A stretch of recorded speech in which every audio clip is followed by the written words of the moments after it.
kuidas sina Indiat näed, enne kui me siis sellest naadi astroloogiast rohkem räägime? Sõna jooga tähendab ühinemist ehk minu enda tegeliku algolemusega, kõige olemasoleva algolemusega uuesti ühinemist. Sellest naadi astroloogiast rääkida, et see on veel eriti müstiline. Et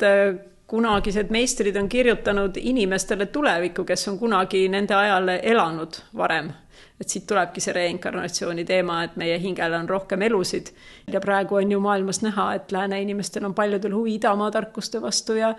kõik see käib selline nagu justkui nagu millegi tagasi õppimine, uuesti meelde tuletamine.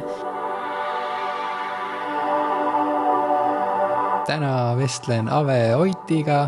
ja räägime naadi astroloogiast, aga naadi astroloogia, kes ei tea, siis on pärit Indiast ja eelmine nädal rääkisime siis ühe vahva naisega, kes on Indiast pärit Gitanjaliga, inglise keeles samast teemast ja ükselt saab siis seda kuulata ka inglise keeles naadi astroloogiast, aga täna siis emakeeles on palju mõnusam vestelda, kõnelda. Aga alustuseks võib-olla siis rohkem sellest Indiast ka, et päris paljud inimesed käivad Indias, käivad palverännakutel, paljudele on ka see Indiasse esimene minek selline šokeeriv, sest ta on täitsa teistsugune, kui me oleme harjunud siin läänes. Aga kuidas sinul, Ave, see India kontakt tuli ja kuidas sina Indiat näed, enne kui me siis sellest naadi astroloogiast rohkem räägime? Jaa, tere! Minul oli kuidagi see miski India kutse kuidagi minu sees, kui ma olin juba väga noor. See tuli keskkoolis ja kunagi joogaga hakkasin kokku puutuma isegi enne keskkooli, eks ta kuskilt sealt oli ja siis keskkooli ajal ma mäletan, et ma rääkisin klassikaaslastele selliseid roosasid unistusi, tol ajal ei saanud sinna reisida, et Indiasse minemisest ise unustasin need ära, teised tuletasid pärast meelde ja sain keskkooli ajal kingiks ka ühelt vanalt väärikalt inimeselt must-valge Varanas siis tehtud foto, kus üks vana mees kükitab seal Ganges ääres nende astmete peal, mis seal on ja siis vaatab seda jõge ja sellise müstilise atmosfääriga pilt ja siis ma vaatasin seda pilti alati ja mõtlesin, et see ei ole vist võimalik selles elus, aga siis hiljem hakkas see kõik juhtuma, nii et see miski nagu kutse oli kuidagi sinna väga ammu. Ja käisin esimest korda 2001, mis India vahepeal ka palju muutunud ja läänelikumaks kohati ja nii. Aga Indias on midagi sellist, et mida paljud inimesed kogevad, et sa tuled lennukist välja ja seal õhus on midagi teistsugust. Et see on miski nagu seal Indias, mis sind puudutab, olenevate kõigest sellest, mida sa selle võib-olla silmadega näed, et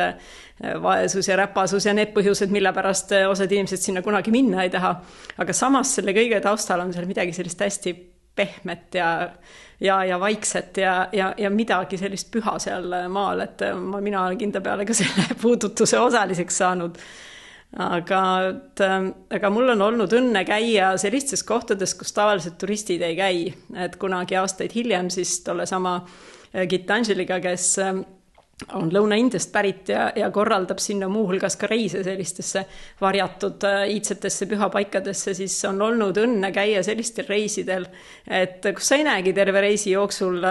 mitte kedagi valget inimest, et näedki ainult kohalikke ja kus võib-olla varem isegi pole käinud neid valgeid inimesi. Et selles mõttes ma olen seda päris Indiat väga erinevate nurkade alt näinud ja käinud ka sellistes paikades, kus on tuhandeid aastaid see traditsioon katkematult ühe koha peal. Et neid kohti ma ka mäletan, esimesed korrad olid niimoodi, et ei oska ette kujutadagi, et midagi sellist on võimalik, et meie ajalugu siin Eestis on niivõrd teistsugune, et see, mis nendesse paikadesse on kogunenud, et seda tunneb nagu igaüks, et see on üks tohutu tugeva laenguga justkui nagu mingi pommi kõrval seisad seal või et ühesõnaga mul on väga palju müstilisi India kogemusi ja Indiat ma armastan kogu selles hullumeelsuses ja pühaduses, mis seal korraga on. Jaa. Nendel ka, et ema tegeles joogaga juba ammu ja siis ümberringi ka sõbrad, see jooga, just see füüsiline jooga on siin läänes, me tunnemegi joogat siis rohkem selle füüsilise jooga all ja siis ka pikka aega näed, et inimesed ümberringi tegelevad joogaga, aga siis mul endal oli kuidagi keeruline kuskilt sinna joogasse sisse astuda, et siis võib-olla siis seal 10 aastat tagasi või natuke vähem, siis sattus see joogi autobiograafia raamat mulle kätte ja see oli ka võib-olla selline esimene maitse siis sellest Indiast, et kus siis sellised, kui seal mingid pühakud, mingid rishid, keegi leviteerib, keegi teleporteerib, siis keegi seal võitleb tiigriga või siis sellised väga müstilised juhtumid ka tavainimeste eludes, et kuidas nad pääsevad kuskilt autolöögist mingi ime tõttu või keegi terveneb mingi ime tõttu või kuskil mingi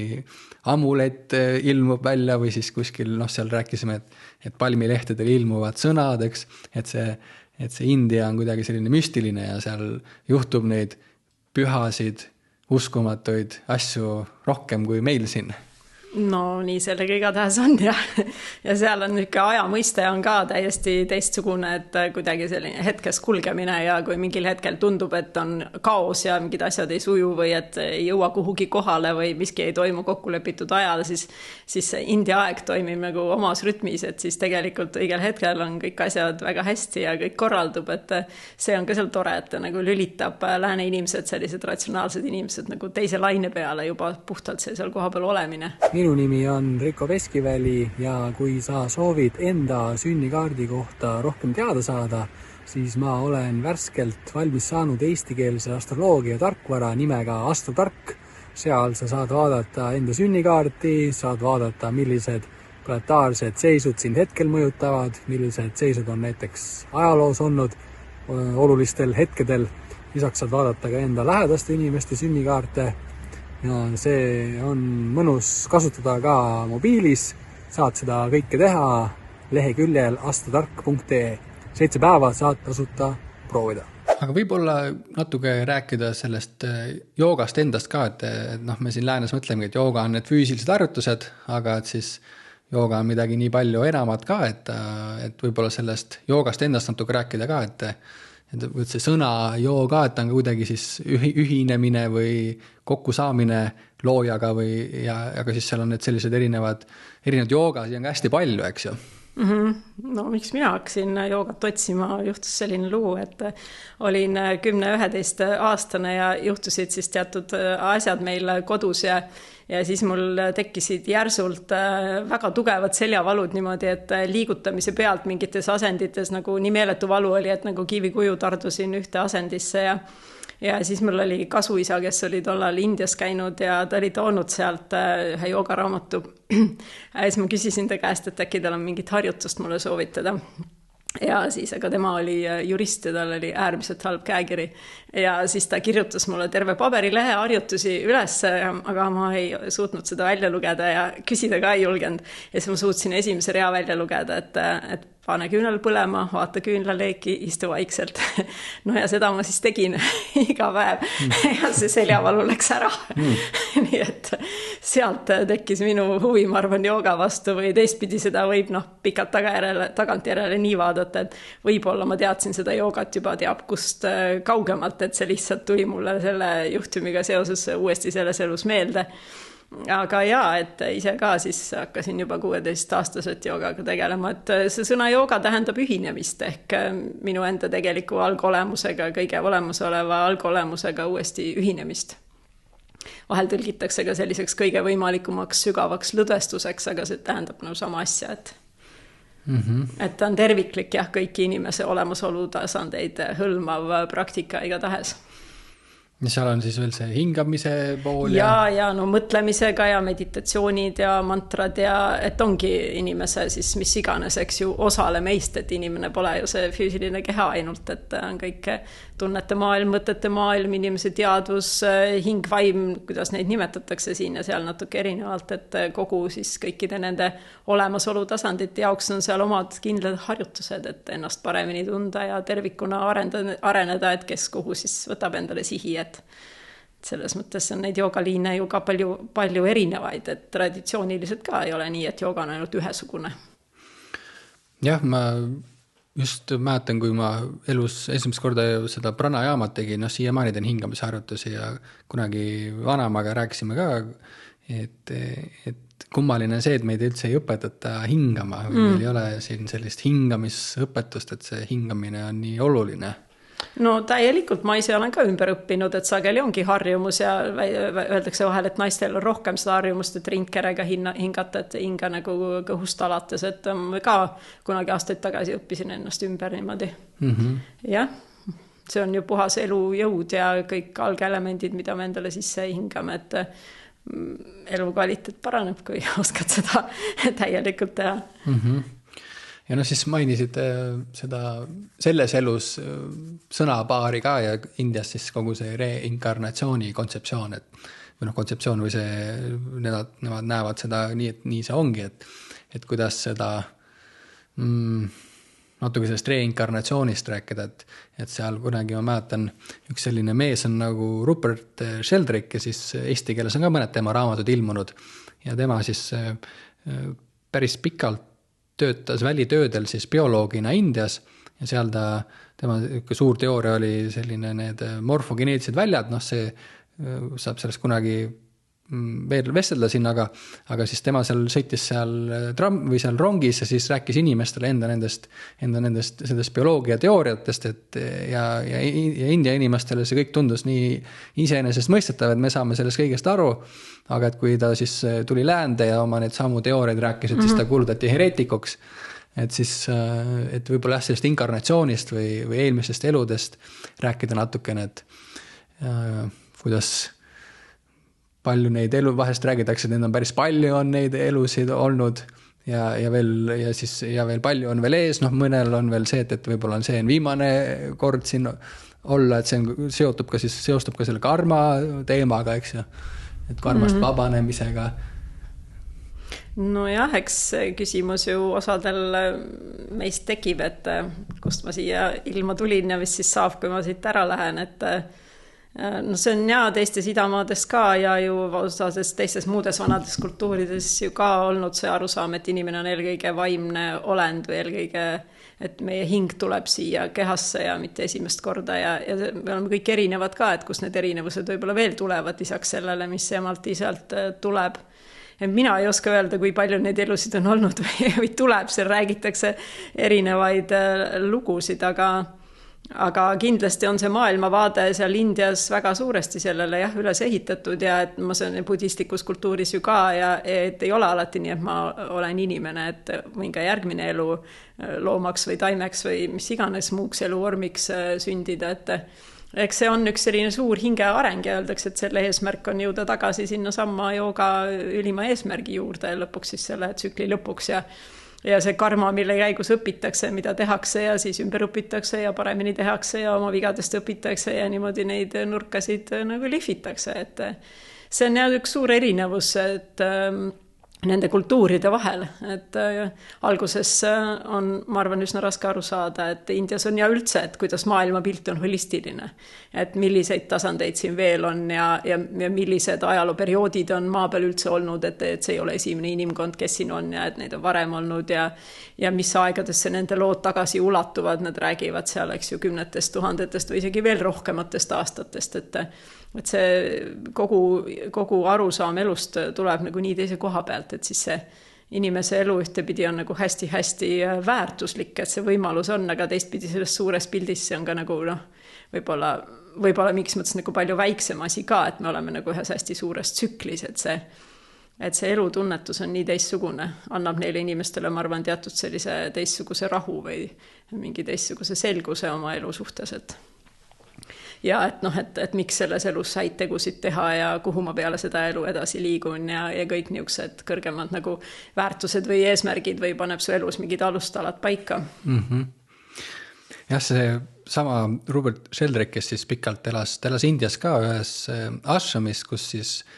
selle ashrami juht oli siis üks nagu kristlik mees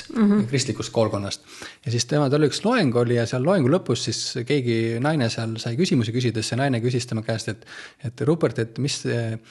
te arvate, et mis juhtub siis, kui me ära sureme? Ja siis ta ütles, et ma arvan, et me näeme unenägusid edasi, aga siis ta tõi selle näite, et iga siis inimene oleneb, kus ta siis parasjagu elab, et olgu, kas ta on siis Indiast pärit või siis kuskil kristlikust maailmavaatest või moslemid ütles, et siis nad lähevad siis peale surma siis nagu enda sellesse nagu sellesse unenäkku ja siis ta ütles, et seal, et ongi kristlased siis lähevad sinna, kus nende need teooriad on, moslemid lähevad sinna, aga siis ta seal Indias ütles, et Indias, kuna inimesi on nii palju, et siis kui seal ka Indias, kui siis pidid ära surema ja kui jõuad sinna kuhugi, kus sa jõuad, eks, et siis ütles, et seal pidi ka pikk järjekord pidi olema ja siis nagu Indias on pikkad järjekorrad ja siis umbes, et lähed sinna siis selle inimese juurde, kes küsib su sealt nime, siis ta ütles, et loeb su seda nime, siis ütleb, et kas sa oled see? Siis ütleb, ei, ma ei ole see. Ja siis ütleb, et me saatsime kellegi vale, siis sa pidi natuke selline korralagedus olema, nagu Indias endas. No siuke naljakas lugu sellest surmajärgsest elust. Aga ja, üks asi, mida mina kuulsin ja nüüd hakkame otsapidi jõudma sellesse Nadia astroloogiasse ka, et meil siin läänes on siis üks selline meditsiinisüsteem, lääne meditsiin. Eestis me oleme ka eriti jõuliselt oleme see lääne meditsiinisüsteem, aga Indias on minust vähemalt 3 tükki või mitte isegi 4 tükki, et riiklikult tunnustatud on see Ayurveda, siis on muidugi see lääne meditsiin, siis on sida meditsiin, võib-olla seal üks midagi on veel. Moslemite ja Unaani meditsiin. Ja. Et 4 siis sellist riiklikult tunnustatud ülikoolides saad õppida kõiki. Ja nüüd see sidameditsiin, et see on ka siis otsapidi seotud selle Nadia astroloogiaga ka, või sidad, et kes need sidad on, sidameditsiin,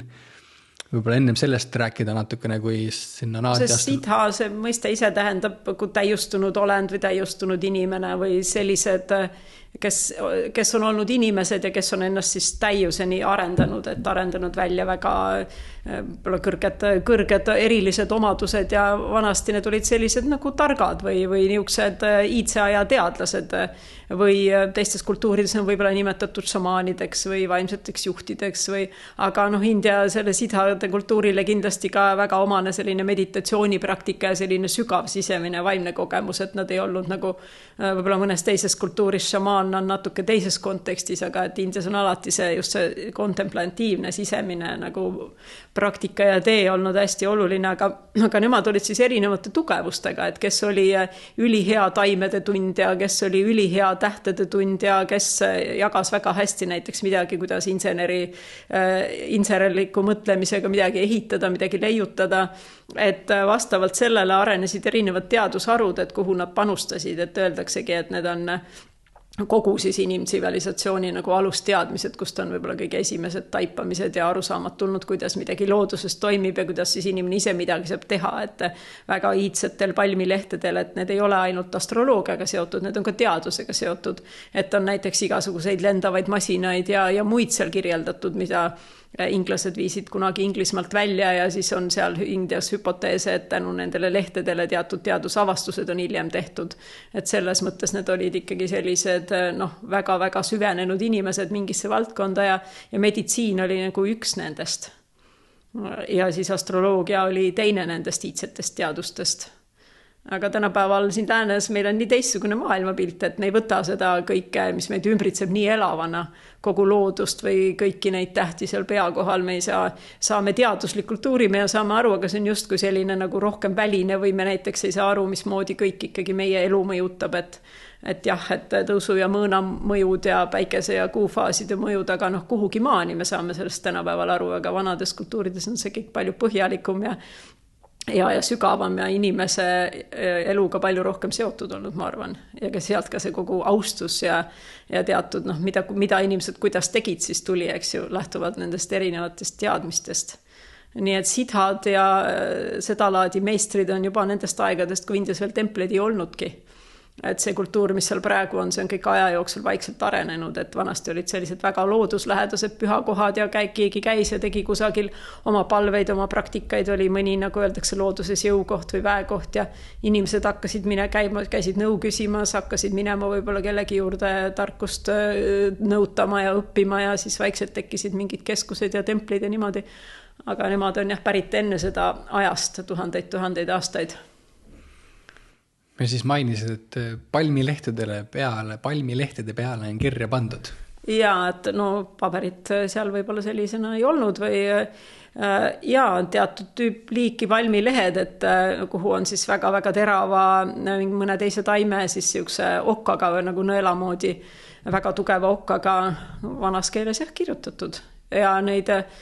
ma olen kuulnud, et neid siis on teatud aegade tagant kirjutatud ümber 800-900 aasta tagant või midagi sellist. Et need on olnud need palmilehtede kogud kuskil templite juures säilitatud ja siis ma ei kujuta ette, kui suur töö see nende ümberkirjutamine teatud aja tagant on, aga et see säilivad ju päris hästi, 800-900 aastat on ka pikk aeg. Ja siis on kusagil kas siis mõne kloostri raames või sellise keskuse raames ette võetud, et siis neid aeg-ajalt on uuendatud. Ja kunagi oligi, inglased viisid väga paljud välja Indiast ja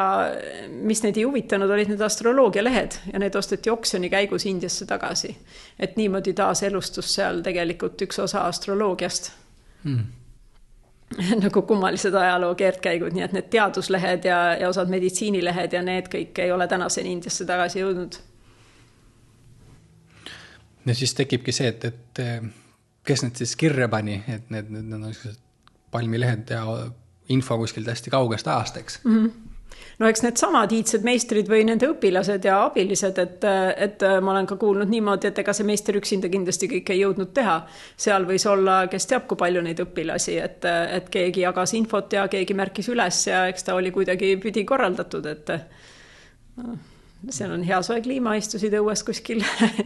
meeldiva kohal peal mägedes või jõe ääres ja muud kui kirjutasid, elu oli neil rahulik ja kuhugi kiiret ei olnud, nii et miks ka mitte. Ja kui siis nendest palmilehe või sellest naadi astroloogiast rääkida, et see on veel eriti müstiline, et seal Gitanjaliga natuke rääkisime ka, et oli siis see üks Agastjar või see Rishi, kes siis pani kirja neid kunagi ammu. Ja siis nüüd täna inimesed lähevad loevad, igale inimesele on siis seal üks palmileht või see kogu, või nad otsivadki sinu selle oma sealt ülesse, et võib-olla sellest rääkida, et see on see, ma esimest korda kuulsin ka sellest 5-6 aastat tagasi, et siis see on ka selline müstiline, väga müstiline. Eks ta ole jah, piisavalt müstiline, ja rishid on veel siis teistsugused meistrid, et nende kohta öeldakse, et kuna tsivilisatsioone on enne seda inimkonda olnud varem ka, et rishid on sellised olendid, kes ei ole nagu füüsilisse ellu sündinud, et nad ongi juba siis nii-öelda nagu rohkem vaimsel tasandil elavad olendid, aga nad on kunagi varasemate tsivilisatsioonide ajal rohkem maa peal olnud. Aga et nad on siis siin teisel tasandil kogu aeg olemas, et sellised inimkonda toetavad või kogu olemasolevat toetavad olendid, kes jagavad võib-olla teadmisi, kohati aitavad midagi, et neile omistatakse neid palmilehti. Ja neid on mitmed rishid kirjutanud, Agastjar on üks nendest siis põhilisi, aga on ka Vashista üks teine rishi, kelle lehti on rohkem Põhja-Indias, Kaushika rishil ja neid on veel, et erinevaid lehti, aga vahet ei ole, et ühed on ühest allikast, teisest allikast. Ja kuidas see, mis sinna palmilehe peale näiteks kirja pandud siis on, kui ja see naadi astroloogia on ja natuke vajab seletamist, et mida see üldse tähendab, et see sõna naadi ise tähendab nagu kanalit, öeldakse inimese kehas on ka energiakanalid, neid nimetatakse ka naadideks, et nad on siis nagu teatud sellised nagu informatsioonikanalid ja kui on niisugused väga kõrgelt vaimselt arenenud meistrid, et nende jaoks see olevik, tulevik ja minevik on võib-olla niimoodi nagu peopesa peal, et tema jaoks see informatsioon on ühes hetkes, võib-olla võib tulla talle väga kaugelt, et siis öeldakse, et need kunagised meistrid on kirjutanud inimestele tulevikku, kes on kunagi nende ajal elanud varem. Et siit tulebki see reinkarnatsiooni teema, et meie hingel on rohkem elusid ja kunagi olen võib-olla elanud, siis kusagil, eks ju, sattunud mõne sellise meistriga kokku ja siis tema on seal siis nii-öelda nagu kanaldanud või kuidagi saanud selle informatsiooni ja vaadanud, et ahaa, et kui see hing liigub edasi siit miskil hetkel, eks ju, sinna ellu, et siis tal ühel hetkel tekivad teatud väljakutsed või teatud arenguküsimused või teatud nagu vajadused ja et need ennustused on siis niimoodi nendele hingedele nagu ette tulevikku antud. Nii seda kirjeldatakse ja öeldakse, et see oli umbes 2000-3000 aastat tagasi, kui need lehed kirjutati.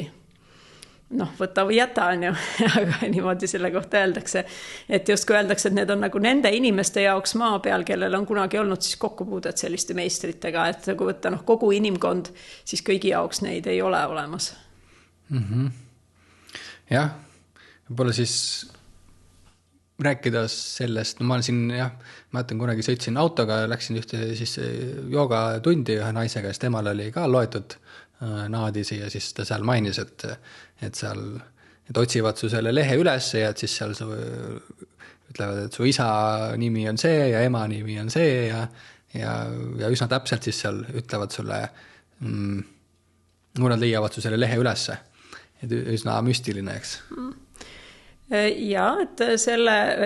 oma palmilehe või oma nagu naadi otsimine, see käib niimoodi, üldse selle protsessi nimi on naadi jyotidam ja see tähendabki otsimist, et see tähendab seda, et kellelgi tekib selline sisemine vajadus mingi suure küsimusega. See võib olla siis erinev, et kas mul võib olla mingi probleemne olukord elus või siis mingid suured muutused elus või lihtsalt, et ma olen aastaid muudkui otsinud millelegi vastust ja see pidevalt painab ja ma ei leia seda, et on nagu mingi selline ma otsin midagi. Ja võib-olla see inimene kuuleb nendest naadidest, igaüks ei kuule. Indias rohkemad teavad, aga ega isegi seal tänapäeval kõik ei tea, seal on ju ka kultuur on palju muutunud. Ja siis tal tekib selline sisemine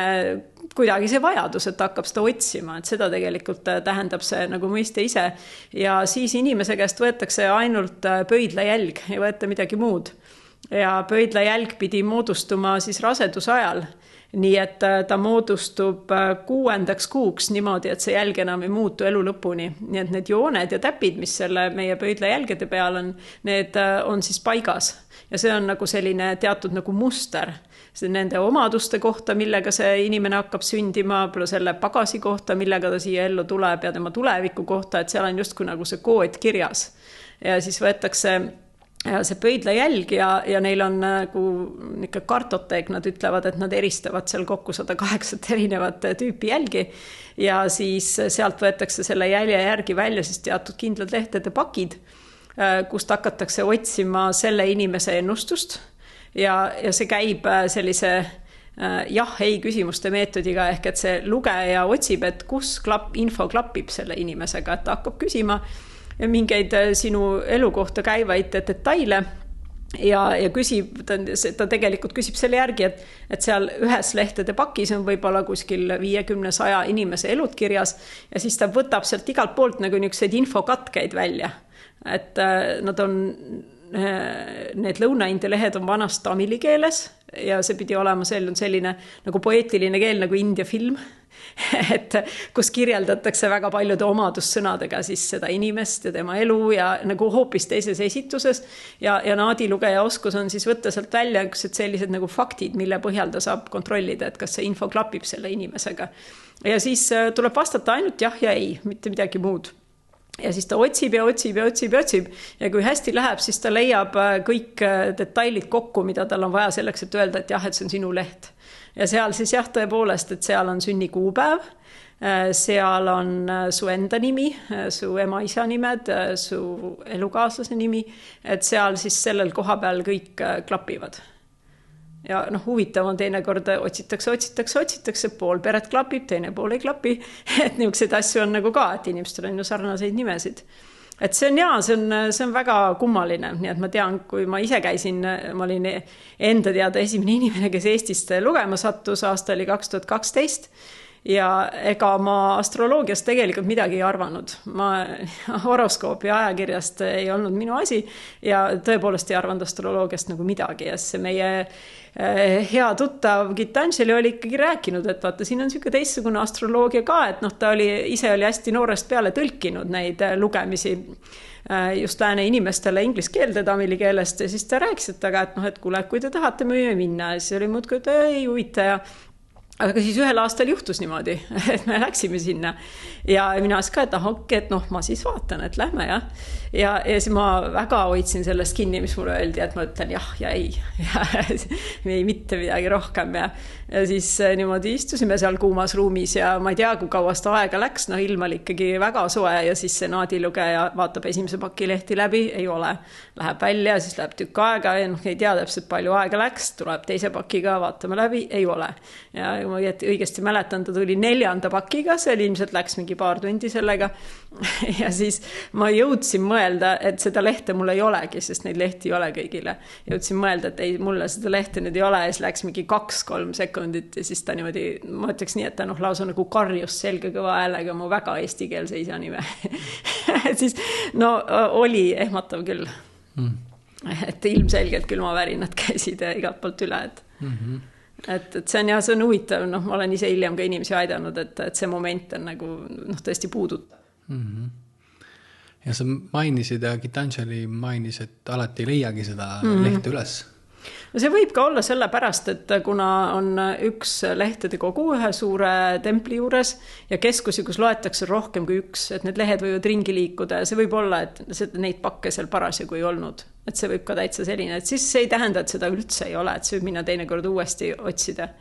Ja tean ise ka, et on mõned korrad seda juhtunud, aga siis on hiljem leitud. Aga on ka võimalik, et ei ole. Ja on ka osad need naadi lugemise süsteemid on sellised, et kus tekst ei ole mitte seal lehe peal, aga ilmub lehe peale. Ja seal on niimoodi, et seal öeldakse, et millal on õige aeg, et sa võid arvata, et ma täna tahan, aga öeldakse, et tule 6 aja pärast või tule 10 päeva pärast või oota õhtuni see kell vaatame, et niisugused süsteeme on ka, et see ei pruugi võib-olla olla sulle kogu aeg saadaval. Ja siis öeldaksegi, et kui see leht üles leitakse, et siis see on täpselt sellel õigel hetkel, millal sul tegelikult seda teadmist vaja on. Et meil on ju palju soove, et aga kas meil ajates seda kõike vaja on? Jah, Gitanjali mainis seda, et on osad lehed, et siis ta ütles, et kas see oli konkreetselt tema omaga, et ta siis, et lehe peale ilmuvad siis jah, see on üks teine naadi ja ise olen ka ühe korra seal käinud ja seal oligi nii, et ta ei lugenud kõigile ja erinevatel kellaaegadel kutsus inimesi ja ja võib-olla siis, et keegi käib seal, see ongi, et Gitanjali mainis ka, et inimesed tulevad siis tihti sellistel kriitilistel punktidel elus sinna naadi lugemisse või nagu siis ütlesid ka, et sellise suure küsimusega või see mingi otsinguga. Et kuidas sa näinud seda oled või kogenud, et vahest keegi kirjeldas seda ka, et see üks lugemine, et sealt on umbes, et käid seal ühe lugemisel ära, et siis sealt umbes ühe inkarnatsiooni võrra karmad kuidagi nagu vähemaks või kergemaks või sealt midagi ta aitab teha siis kuidagi transformeeruda või kuidagi areneda. Kuidas sa oled näinud, tajunud, kogenud seda? See naadi Indias on ju klassikaline vedalik astroloogia ka ja seal on veel teisi liike ka astroloogiaid. Aga selle naadi astroloogia eripära on selles, et ta mitte ei loe nagu sulle ette, mis sul justkui sealt tähtede pealt või sünni ajal olnud planeetide seisust kirjas on, et ta nagu ei ennusta sulle selles mõttes ainult tulevikku, vaid ta tegelikult annab ka muutuse võimaluse. Et aluseks on see, et sellel, mis meie elus parasjagu kuidagi on nagu omad põhjused. Ja need põhjused siis osalt ulatuvad eelmisse ellu, et me oleme mingeid tegusid teinud, mille tagajärgi me siin see elu lahendame. Need ulatuvad sinna sünnikaardini, et kuidas see planeetide asetus oli ja siis võivad olla ka sellised asjad, mida nimetatakse needusteks, et kui me oleme kunagi midagi kellelegi halvasti teinud, et keegi on meile midagi halvasti soovinud või keegi on püüdnud nii-öelda meid tõesti kohe nagu täiest südamest väga halvasti soovida. Et sellised asjad nagu tulevad hingega kaasa.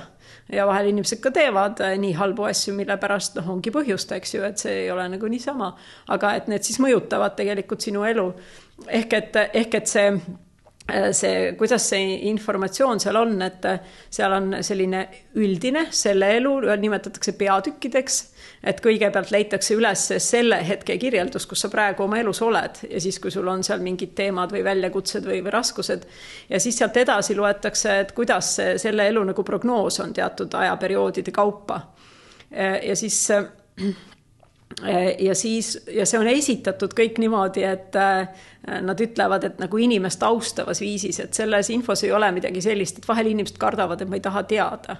Aga seal tegelikult ei ole midagi sellist, et see esitusviis on selline, et pigem kuidas see mõjub, et see loob nagu selguse ja nagu annab rahu. Et teinekord ikka muretsed mingite asjade pärast, et kas minuga see või teine või millalgi juhtub. aga ta nagu annab mingisuguse sellise tausta, jah, rahu on võib-olla kõige parem sõna.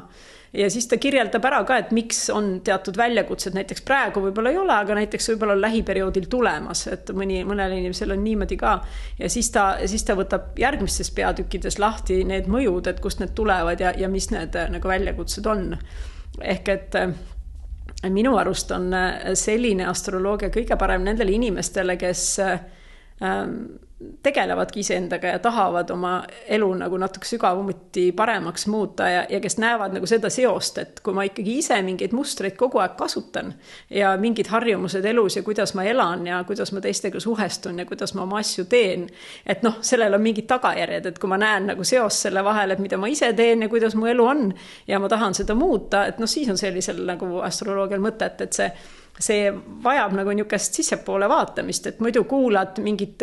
informatsiooni, mis justkui peaks olema minu elu, aga ma ei oska seda eelmine elu, aga ma ei oska seda kuidagi seostada, kõlab nagu muinasjutt, eks ju, võib niimoodi ka paista. Aga kui vaadata neid, nagu vaatad enda sisse, et kas see räägib nagu teatud käitumismustritest või mõttemustritest või mingitest emotsionaalsetest mustritest, et kas mul on selliseid, siis selle koha pealt tegelikult leiab seoseid. Ja seda, ma tean iseenda põhjal ka väga hästi, et kui ma läksin esimest korda lugema, siis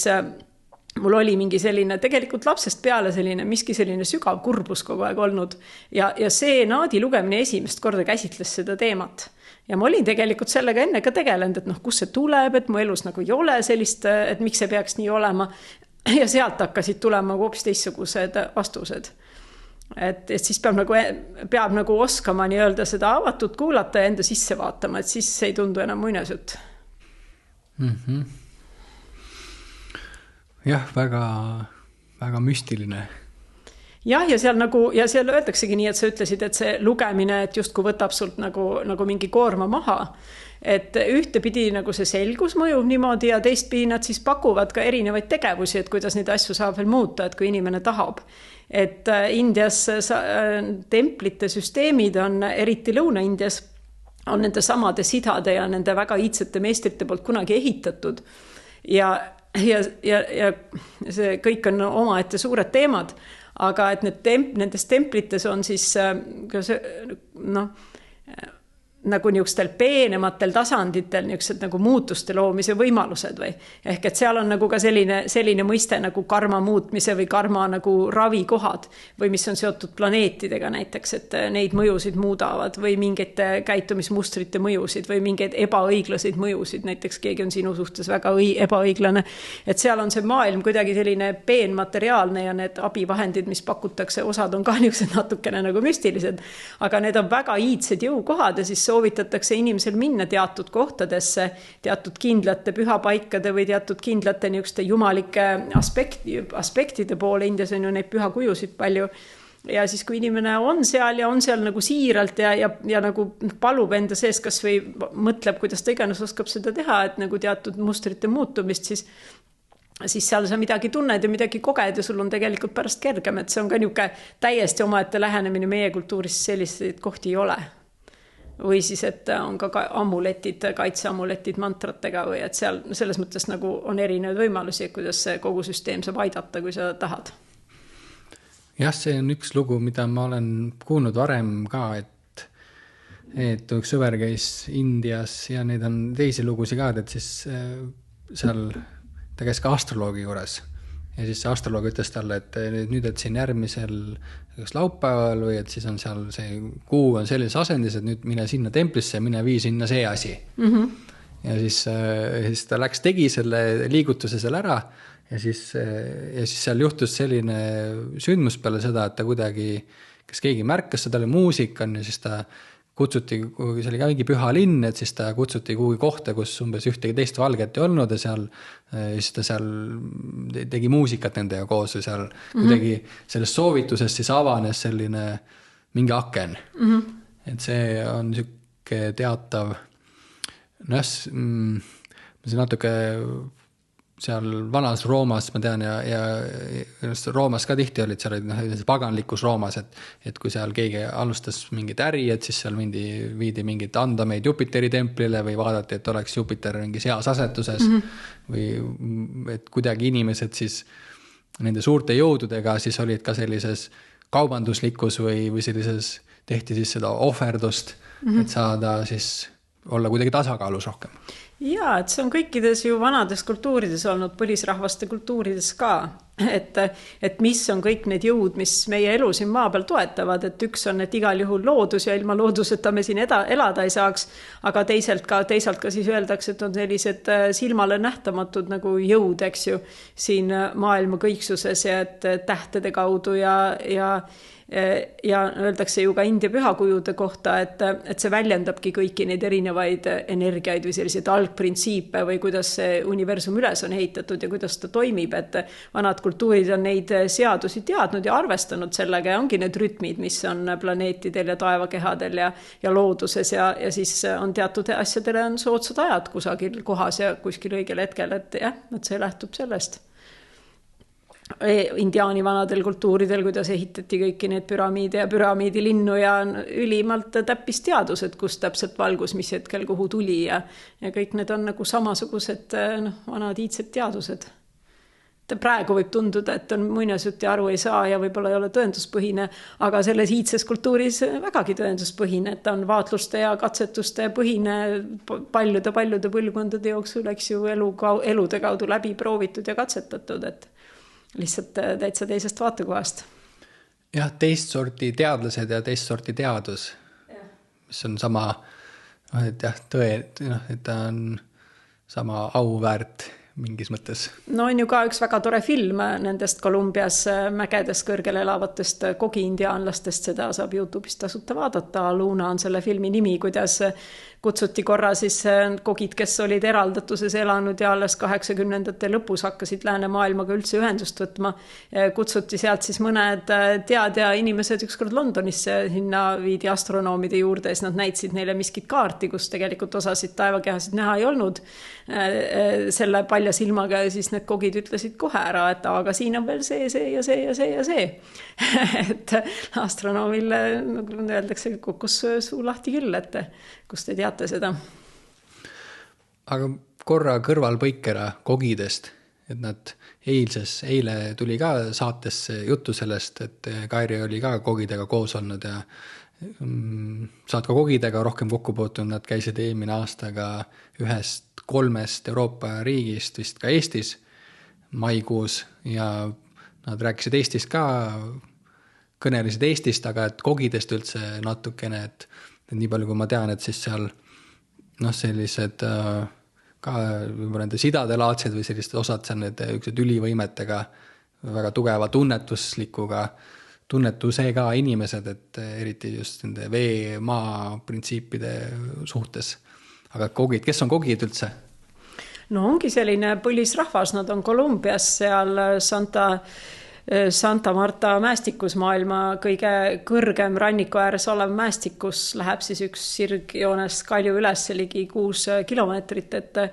seal nad elavad ja nende alasid on siis vallutatud, nii et esimese vallutamise laine ajal nad jätsid maha kõik oma mereäärsed alad, liikusid kõrgemale mägedesse, ehitasid sinna sellised kadunud linnad, mis siis hiljem jäeti ka maha ja siis neist said kadunud linnad, et väga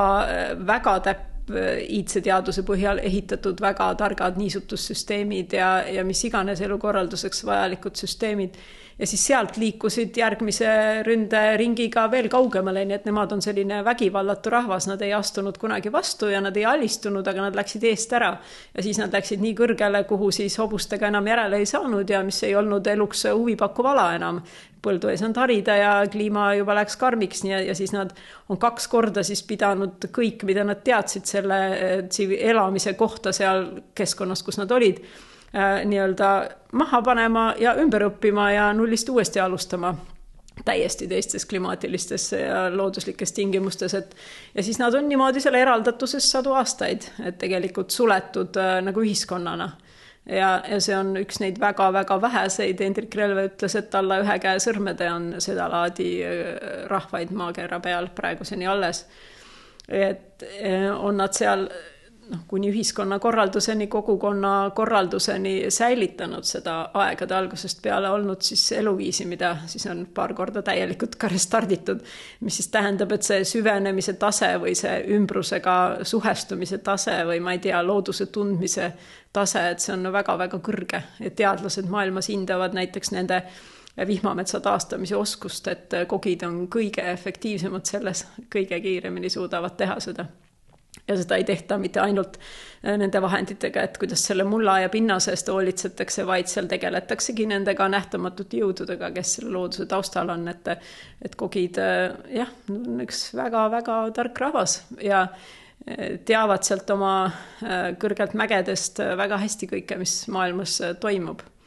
Ja sellepärast siis nad olid ka mures ja 80ndate lõpul siis BBC-ga esimest korda, kui sinna kanti sattus sealt üks ajakirjanik, siis võtsid ühendust, ja eelmise aasta Osooni saates detsembris oli väikene lugu nende Eestis käigust, et kes tahab, võtsib ülesse. Loodusteadlased seal kommenteerivad, et mida meie praegusel ajal võiksime õppida kogirahvalt. Maamood olid need? Jah, maamood ja naised on sakad. Jah, ühe käe sõrmedel on veel neid selliseid katkematuid liine, on ju, et kui läheb siis see teadmine, hoopis teist sorti teadmine, kui me oleme harjunud. Jaa, aga see oli väga huvitav ja ma olen ka mitme inimesega rääkinud pärast, kes käisid eelmine aasta seal Lähemal olnud kokkusaamisel, et ega ausalt öeldes tegelikult sarnaseid inimesi ei ole mujal kohanud, sellepärast, et nad tulevadki nagu täiesti oma katkematult säilinud siis sellest tänaseni elus olevast kultuurist. Ehk et nad räägivad ja suhtlevad nii teise koha pealt, et see nagu selles mõttes puudutab sind ja paneb su sees midagi liikuma, et nad nagu üks inimene mul just hiljuti ütles, et see on nagu midagi väga puhast ja nii algset, et ta räägib nii teise koha pealt, et hakkab sind nagu vaikselt ümber häälestama. Ta on ka teistmoodi kui teised põlisrahvad, et paljud indiaanirahvad ka, et kõik vaatavad nagu alt üles selles mõttes, et igal pool on ajalugu lihtsalt nii karm, et need katkestused on igal pool nii suured, et kogidel on neid vähem. Aga see ei tähenda, et neil seal elu lihtne on, et kõik need rahvad, eks ju, on väga keerulistes oludes ja püüavad oma parima anda. Ja kuidas see Eestis, kogid Eestis, kuidas see natuke sellest kogid ja Eesti ja? No me kutsusime et nende inimeste kaudu, kelle kaudu nad Euroopasse tulid ja üks osa sellest oli ka see, et miks nad üldse käivad, on selleks, et nad soovivad oma esivanemate maid ehk sinna nende algsed maad on siis sealt kõrge mäestiku tipust kuni alla mereni välja, et nad soovivad neid madalamaid alasid tagasi saada, sellepärast, et see nende mäestik seal on selline, mis on nagu selline minimakette tervest maakerast ja neil on pühakohad seal kõikide erinevate loodus, kliimaalade, kõikide loomaliikide, kõikide taimeliikide jaoks, et kuna see terve ala on nende nagu kasutada ja nad pääsevad kõikidele pühakohtadele ligi, siis see töö, mida nad teevad kogu maakera hüvanguks, et kõik oleks tasakaalus. Aga täna neil on, eks ju, see osaliselt ja selleks nad käivad siis koguvad inimestelt annetusi, et neid esivanemate maid tagasi osta, et see oli siis see on nagu nemad tulevad, jagavad oma teadmist, aga aidake palun meil need maad tagasi osta, et nagu selline selles mõttes nagu aus kaup ja seda tegime meie siin Eestis ka, et suur osa sellest kokkusaamise tulust läks annetusena neile ja me olime välja valinud vee teema, et niisuguse elu alguse ja elu alusseaduste ja vee teema ja sellepärast saime ka seal Lahemaal kokku ja oli väga, kuidas öelda, väga sügavalt liigutav ja käisime looduses nendega mitmetes kohtades, pühapaikades, allika juures, mere ääres, sellistes kohtades, kus on maa-alused veesüsteemid, mida samas Lahemaa juures kohe, kus tahetakse kaevandada, et inimesed tänapäeval ei austa hästi seda, et kui me rikume neid tasakaalusid, et mis siis juhtuda võib. Ja näiteks selle koha kohta kogid ütlesid, see on Pandivere kõrgustikul, sealt algavad 8 jõge, sealt algavad rohkem kui poole Eesti veed. Ütlesid niimoodi, et sama, mida Eesti vana pärimus ütleb, ütlesid, et kui selles kohas lõhutakse, maa sisse kaevatakse ja see vee tasakaal seal segamini aetakse, et paekivikihtide vahel on erinevad, eks ju, veesüsteemid, siis on üle poole Eesti põhjaveest rikutud. Et ütlesid, et te peate väga-väga ettevaatlikult sellise asjaga olema, sest see on, jumal teab, 100 aastateks rikutud. Ja ütlesid ka seda, et nemad me küsisime, et kuidas siis Eestimaa paistab, et nemad elavad niivõrd nagu algse tasakaalu või suhte juurdes loodusega, et no nemad näiteks ütlesid, et siin on hästi palju inimene kujundanud loodust, hästi palju, ja no kindlasti selle põllupidamise kõigega ongi. Et nemad väga, väga austavad kive, nad väga palju suhestuvad kivide ja vee kaudu selle kõige algsema tarkuse ja teadmisega, et nad kasutavad oma siis sellist nagu oraakli või suhestumise viisi, see käib vee kaudu. Ja nad näiteks ütlesid, et liiga palju kive liigutatakse ja üldse liiga palju kõike liigutatakse, et nad nagu nägid seda, et ühtepidi just kui Eestimaal on seda loodust ja rohelust palju, aga et siin on ikkagi väga palju sekkumist ka, et nad tegelikult sugugi mitte ainult ei kiitnud meid. Aga õpetasid, kuidas uuesti suhestuda ümbrusega, kuidas pühapaikadega suhestuda, andsid koduülesanded kõigile ja seal oli niisugune nagu koolimoodi see. Jah, kui neid kogisi kuulata, siis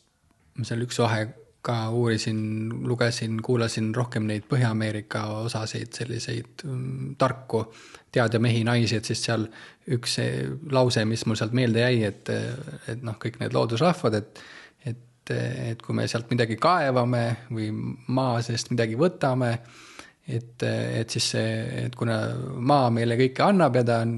nii-öelda maa ema või meie ema, eks, et siis see sealt midagi võtmine, liigutamine võrdub nagu sellise operatsiooniga või konkreetselt siis nagu noaga siis käe sisse haava tegemisena või sellise et sellest me saame aru, et kui me lähme noaga oma ema juurde ja lõikame sinna augu sisse, eks, et siis seda me keegi ei tee, sest et siis ema jookseb verest tühjaks või jääb haigeks või midagi juhtub või sureb ära, aga et siis suured kaevandused ja nendele me isegi ei näe seda, meil ei ole seda samasust või seda võrdust nende kahe vahel, et see põhisõnum, mida me sealt nagu need Põhja-Ameerika omades kuulsin, et see sama asi, kui sa teeksid seda sama asja. Ja no ega see on sama, kuidas nemad kirjeldavad, et see maakera on samamoodi elus organism ja tal on oma organid. Ja kui sa lähed tema südame, tema veresoonte, tema elutähtsate organite juurde, siis väga rumal. Aga inimesed on nii jahned. Aga kui veel natuke Indiast rääkida, et ma ei ole ise Indias käinud, aga seal Varanasi ja templid, palju erinevaid templid, et kuidas üldse üks India selline tempel, pühamu, et no kindlasti neid palju erinevaid seal ka, aga et toimingud seal ümber templi ja India selline pühapaik, et seal on neid erinevaid, aga kuidas selline pühapaik, seal muidugi suur pühapaik on need mäed seal, Himaalajad ja kus siis, ma ei tea, Shiva elab seal kuskil ja Babaji kuskil mingid erinevad pühakud vahest ilmutavad end inimestele, aga võib-olla siis tempel kui loodusmägi saab olla ka tempel, aga et kuidas need templid seal Indias ja palverännakud, see on palju palverännakutega seotud ka. Et eks muidugi looduslikud pühakohad on ka igal pool, et see on selge, et need on ka, aga võib-olla mis Indial on väga isepärane, no ma enne mainisin ka, et tegelikult enne seda, kui templid, kui nagu struktuurid ja hooned tekkisid, siis need olidki sellised, seal võis olla looduslik kivi või midagi muud, et või vahel inimesed panid sellise Shivalinga või lõpmatuse kujulise kivi või Indias öeldakse, et need kivid tulevad ise vahel maa seest välja, et siis keegi hakkas seal oma meditatsiooni või oma palveid tegema, et päris algsed kohad olid sellised ikka väga looduslähedased, et seal ei olnud ju mingit ehitist, et see on nagu siis selle tsivilisatsiooni arengu käigust tulnud, aga Indiat see iidne templikultuur, no seal on osatud arvestada kõigega, seal arvestatakse, see on täielik teadus, kuidas neid templeid ehitatakse. ja eriti palju rohkem see on säilinud lõunas seal tamili kultuuris, aga seal põhja pool on muidugi ka kõik ilmakaared, kõik võimalikud aspektid on seal väga täpselt arvesse võetud, et kus ta üldse asub ja siis mismoodi see tempel ära ühendatakse siis kosmiliste jõududega, seal on omad sambad selleks, omad materjalid selleks, omad elemendid selleks, kuidas see toimub, et ta nagu ühendatakse või väestatakse ära, et sinna tuuakse see elu ja energia ja see pühadus ja teatud kohalolu ja teatud nagu õnnistav selline jõud sisse, et siis seda tarkust siis inimesed ise oskavad nagu teha, kes on seda õppinud, et ses mõttes looduslikus pühapaigas on see juba kuidagi muud moodi olemas, aga seal ta siis on inimeste kaasabiga selliseks saanud ja nad on väga erinevad, et mõnes kohas need pühakujud Indias on, Eesti vanas kultuuris on ka olnud, eks, ja ju loodusrahvastel ka olnud erinevaid kujusid, aga nad tehakse nagu inimese moodi sellepärast, et inimestel oleks nendega lihtsam suhestuda, et muidu nad on liiga abstraktsed, nad tehakse meile sarnaseks. Et on nagu teine elusolend, kelle juurde ma nagu lähen. Ja India inimesed ise lähevad väga siiralt, et nad teavad, et see on siin selline eluspaik ja näiteks tema võib mind tervisemuredega aidata või tema võib mind lastega seotud muredega aidata või siit ma saan võib-olla, ma ei tea, mõne hea taipamise või vastuse oma vaimsetele küsimustele, et nad teavad, et kellel on milline nagu spetsiifika. Ja need kohad on inimeste aitamiseks väga paljudes erinevates teemades. Või ma ei tea, kellelgi tekivad mingid halvad läbielamised, mõni koht aitab tal maha rahuneda, et siis nad lähevad sinna siiralt ja pöörduvad ja niimoodi need jõud aitavad inimesi. Et see on ka midagi, mis on meile siin tänapäeval üldjuhul küllaltki võõras, aga samas kirikutes on ka selliseid ikoone või selliseid kohti, et ja allikaid ju ka samamoodi kirikute või kloostrite juures, kus inimesed käivad abi saamas, et see on tegelikult kõik sarnane. Seal ta võib-olla Indias on lihtsalt niimoodi filigraanselt nagu välja siis timmitud aja jooksul. Osad jällegi meistrid ja joogapraktikud ja nemad on käinud oma vaimseid praktikaid teatud kohtades ja teatud templites tegemas, et osad on ka sellepärast ehitatud ja nad põhiliselt ongi sellepärast rajatud, et keegi on seal tegelenud sügavuti millegagi, et see inimeste aitamise osa on sinna hiljem juurde tulnud ja sageli veel üks väga huvitav nähtus, mis seal Indias on see, et osade väga vanade pühakohtade juures ongi mõni meister, kes selle kohaga algselt on olnud siis seotud, mõni sidha, et tema keha võib olla seal selle templi all, ehk siis mis tähendab, et teinekord on ka nende see teadvus seal siiamaani on võib-olla 100 000 aastaid olnud, hoiab seda elu, et nagu niisugune allikas, mis sealt kusagilt sügavusest toidab seda kohta. Seda on seal koha peal väga tunda, et on väga tõeliselt huvitavad kohad ja kogemused, kui kellegi õige juhendusega õigesse kohta lähed, siis seda märkab ka lääne inimene. Ja ma kunagi lugesin ka ühte, need sidasest vast oli 18 tükki, kui ma õigesti mäletan. Neid on ka rohkem, aga 18 on üks selline, mis välja tuuakse. Ja, et huvitavad, üldse vahest siin räägitakse, viimasel olen kuulnud siin just Euroopa suune pealt ka, et huvitavam võib-olla, kui hakkad alles mõnest religioonist huvituma, näiteks olgu see seal õigusk või siis mõni hinduism või midagi sellist, et siis alati on huvitav lugeda just nende pühakute elusid. Või siis ma mõne 18 sida elulugusid lugesin ka, siis nende pühade meeste elulood on vahest läbi nende elulugudes saab isegi rohkem lähedale sellele essentsile või mingil sellisele pühadusele. Igal juhul. Ja, aga mõtlen, et kui vahest nüüd kellelgi tekkis siin mõte, et kuidas üldse naadide, et mainisid seal need keskused, eks, ja naadide lugemine, et kui kellelgi tekkis selline teatav väike huvi rohkem naadi lugemise vastu, et kas peab Indiasse minema või toimub see üle võrgu, saab teha seda? Ka seal on ka tänapäeval igasuguseid keskusi ja kohti, mida pakutakse. Internetist leiab ka igasugust, et kõik ei ole kuld, mis hiilgab. Et siin peab natukene nagu vaatama ka. Et eriti kahtlased on need kohad, kus sult küsitakse informatsioon ette, et need on eriti kahtlased, sest see lehe otsimine ei käi niimoodi. Aga see üks naadikeskus, mille juures doktor Gitanjali siis on tõlgiks olnud aastakümneid ja kuhu siis ka hiljem mina ja teised läksime, mina olen aidanud neid lugemisi korraldada ka pikki aastaid, et nemad kuni koroonapandeemiani ei lugenud üldse internetis, täiesti välistasid selle. Ja on isegi mingitel aastatel Eestis käinud või inimesed on seal Indias käinud, aga siis, kui see pandeemia tekkis, siis nad said aru, et võib-olla see on siiski variant. Ja tänapäeval on lihtsam ja tõepoolest on lihtsam, sest nende jaoks kõige keerulisem asi oli need lehtede pakid riigist välja tuua. Et see tohutu vastutus, et kui midagi juhtub. Et siis saab lugeda ka niimoodi üle veebi ja ma võin soovitada, kui keegi tahab uurida, üks selline koduleht nadireadinginglisekeeles.com, et te võite sealt lehe pealt lisa lugeda, et see on selline usaldusväärne leht, mis ma tean ja selle keskusega seotud, millega meie oleme töötanud ja võib-olla siis võib sinu käest küsida, kui kellelgi on huvi, et uurida seda. Ja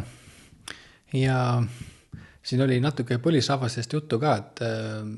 millalgi mäletan, meil oli see vestlus ka, et sa oled ka rohkem seal Põhja-Ameerikas ringi liikunud ja siis seal need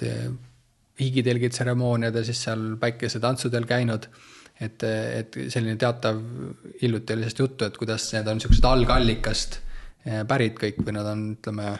kuidagi seostunud omavahel. Gitanjali rääkis sellest ka nendest rishidest, et need rishid olid ka siin lääne pool varem ringi liikunud ja et võib-olla sellest aspektist natukene rääkida, sellest sidususest võib-olla, et kuidas need vanad teadmised on sellisest ühest allikast pärit, et paljud ka need indiaanid tseremooniad näiteks. Nimi on Rico Veskiväli ja kui sa soovid personaalset sünnikaardi lugemist, siis ma olen seda juba teinud siin paar aastat, väga paljudel inimestel sünnikaarti lugenud. Kui soovid sellist täielikumat ülevaadet, terviklikku ülevaadet enda sünnikaardist, siis saad minu sünnikaardi konsultatsioonile registreerida minu kodulehel ricoveskiväli.com. See konsultatsioon kestab 90 minutit ja maksab 80 €. Miks mitte saada targemaks selle osas, et milline oli taevalaatus sinu sünnihetkel ja mismoodi see sinu elu mõjutab. Tule konsultatsioonile, registreerida saad ricoveskiväli.com. Ma ei tea, et võib-olla kui neid põlisrahvakultuure võtta, siis seal ju rohkem öeldakse niimoodi, et igal rahvakillul on algselt olnud omad õpetused, mis on selles kohas, kus nad elavad ja nende inimestega just seotud ja kõikidel ju hõimudel sageli on mingi nagu eriline asi, mida nad teavad või valdavad või milles nad on tugevad või minu üks hea sõber, näiteks Kanada indiaanlane, nende hõim on päikesetõusurahvas. Nad teavad kõike, mis on päikesetõusuga seotud ja see on nende igapäevase elu osa. Nii et see naine on iga hommiku enne päikest üleval, tal ongi selline loomulik rütm ja see on nende rahva nagu see and või kingitus, mis neile on antud. Aga see on selline vaade, see läheb sinna Kogi rahvas esindab sellist vaadet, et ütleme niimoodi, et ajalugu on inimkonnas sellise tohutu tsentrifuugi ja kaose tekkinud, et meil sellel tasemel ei ole nagu see algne ühendus säilinud. Näiteks Kogid küsivad ka väga huvitavalt, et üks nende töömeetod ongi küsimuste kaudu. Ja nad küsivad, kui mina neid silmast silma esimest korda nägin, oli Pariisi kesklinnas ühel suurel sündmusel ja siis üks teadjamees oli esimest korda sattunud läänemaailma üldse oma sealt kodukandist väljas, ja siis seal Pariisi kesklinnas siis ta küsis, et seal oli mitu tuhat inimest saalis, et kas see on teie algsete õpetuste kohaselt nii, et selle kivimetalli ja klaasi keskel on väga hea elada? Mitte keegi ei osanud midagi öelda. Või et kas see on teie algsete õpetuste kohalt nii, et jõgi tuleb vangi panna? Et te võiksite selle jõe siin linnas vangist välja võtta. et Pariisi au ja uhkused, aga nad ei saanud aru, et see on nii teise koha pealt. Ja siis on ju tekkinud ju religioonid ja vaimsed traditsioonid ja ma ei tea, see on kõik nii suur teema. Ma arvan, et mida tänapäeval põlisrahvad aitavad kõigil teistel meelde tuletada, et ongi selline nagu algne tasakaal või kui sa hakkad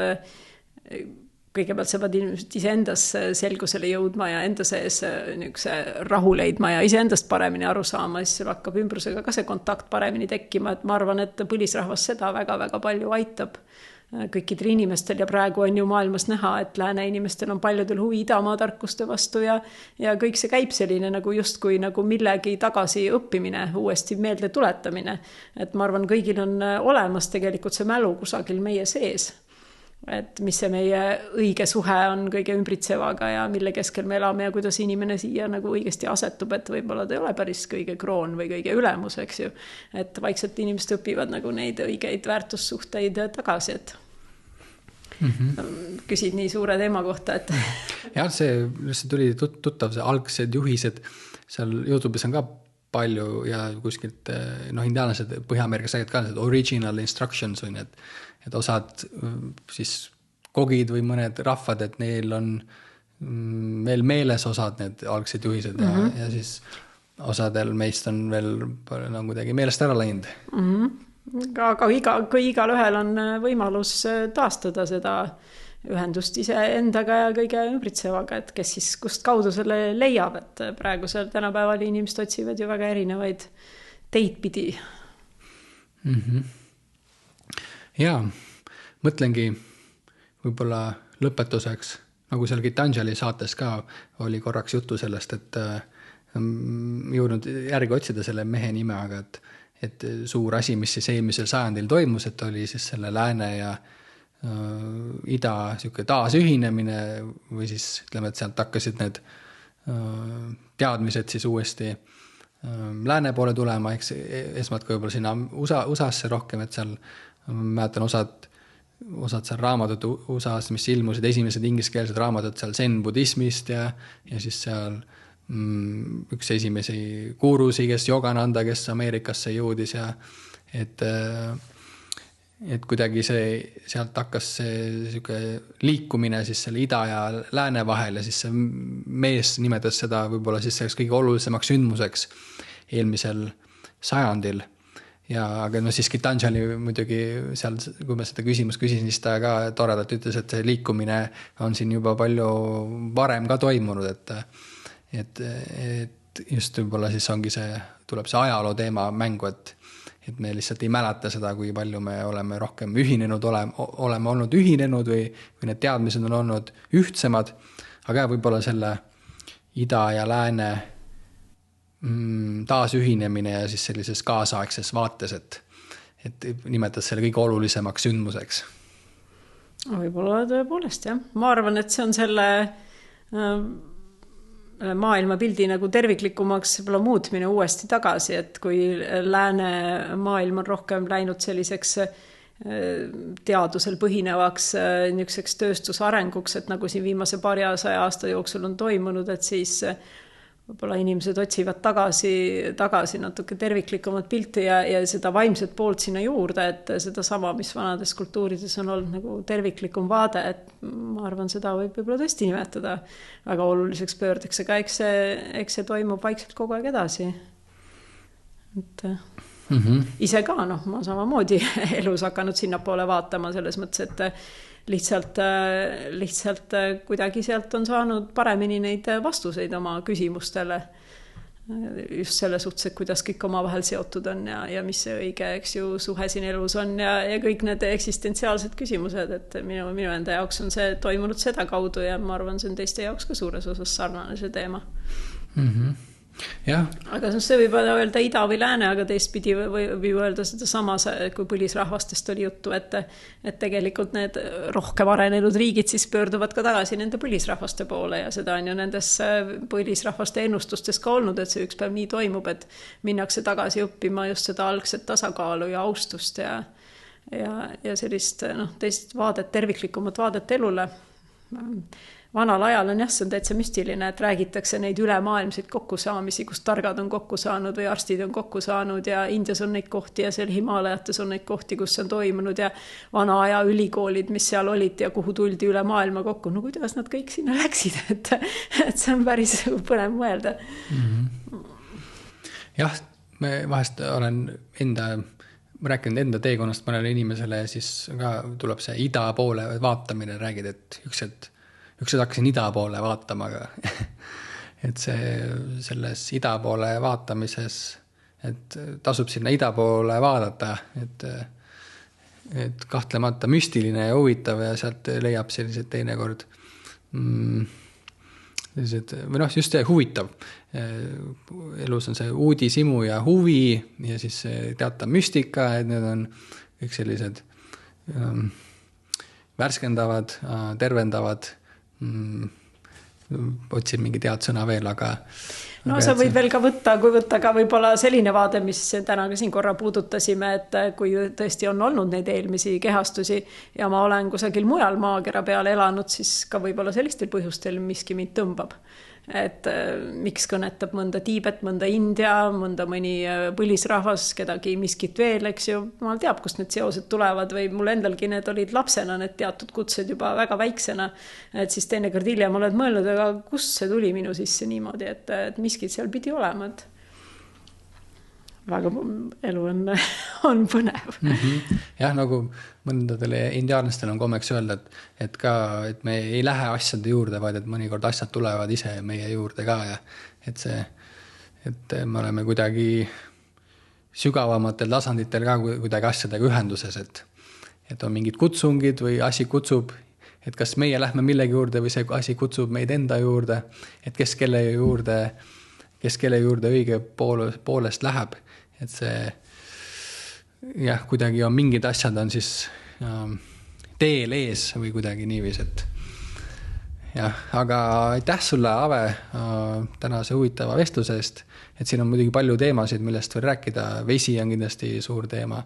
aga ehk sai seda naadide astroloogiat natukene avatud siin koduses keeles ja üks hetk saab ka siis inglise keeles, meil on kolmekesi sina, mina ja Gitanjaliga ka samal teemal tehtud saade, vestlus. Et siis saab seda kuulata ja suur aitäh sulle. Ja, aitäh kutsumast ja ma arvan praegusel ajal, kus nii palju pingelist on igal pool ümber ringi, et ongi kõige olulisem, et igaüks leiab enda jaoks selle, millega tegeleda, mis temas rahu ja tasakaalu ja headust ja positiivsust ja armastust ja kõike seda aitab hoida, et kui seda väljaspoolt ei leia, siis selle peab kusagilt seespoolt leidma, nii et soovin kõigile kõike paremat, et nii-öelda suund valguse poole. Ja, täpselt, aeg on selleks ideaalne mingis mõttes. Ja, aitäh. Üks teine asi, mida ma veel ütlen, aga ma hakkan tagantjärgi uuesti ütlema, et on see, et see on huvitav, et seda ma tavaliselt ütleme inimestele ette ka, kui nad lugema tulevad, et inimesed võivad oodata niisugusest astroloogilisest lugemisest, eriti mis on veel siuke müstiline, nagu jumal teab mida, et tahan kuulda, et ma olin eelmises elus Kleopatra või tead üks tüüpi infot. Ja kui ma siis seda ei kuule, siis nagu ei olnud õige asi, eks ju. Et see on nagu huvitav, et see lugemine on tegelikult elu baasteemadest ja osadele inimeste valgusest nagu umbes, et lihtsad asjad on ju. Aga tegelikult see on see, milles peal su elu seisab. Et su suhted, eks, su tervis, su tööasjad, su vaimne teema, mis su koduga on, et tundub, et on nagu tavalised asjad, aga kui sul on seal midagi korrast ära, siis sa päeva lõpuks ei saa, eks ju, täiega ennast võib-olla rõõmsa ja õnnelikuna tunda, et see on niisugune nagu huvitav asi ja osad tulevad meeletu müstilise ootusega, aga kes see toob nagu maa peale tagasi ja tegelikult räägib su igapäevasest elust, et see on minu arust huvitav selle naadi lugemise juures. Minu nimi on Rico Veskiväli ja kui sa soovid enda sünnikaardi kohta rohkem teada saada, siis ma olen värskelt valmis saanud eestikeelse astroloogia tarkvara nimega Astrotark. Seal sa saad vaadata enda sünnikaarti, saad vaadata, millised planetaarsed seisud sind hetkel mõjutavad, millised seisud on näiteks ajaloos olnud olulistel hetkedel. Lisaks saad vaadata ka enda lähedaste inimeste sünnikaarte. Ja see on mõnus kasutada ka mobiilis, saad seda kõike teha leheküljel astrotark.ee. 7 päeva saad tasuta proovida. Kui sa soovid personaalset sünnikaardi lugemist, siis ma olen seda juba teinud siin paar aastat, väga paljudel inimestel sünnikaarti lugenud. Kui soovid sellist täielikumat ülevaadet, terviklikku ülevaadet enda sünnikaardist, siis saad minu sünnikaardi konsultatsioonile registreerida minu kodulehel ricoveskiväli.com. See konsultatsioon kestab 90 minutit ja maksab 80 €. miks mitte saada targemaks selle osas, et milline oli taevalaatus sinu sünnihetkel ja mismoodi see sinu elu mõjutab. Tule konsultatsioonile, registreerida saad ricoveskiväli.com.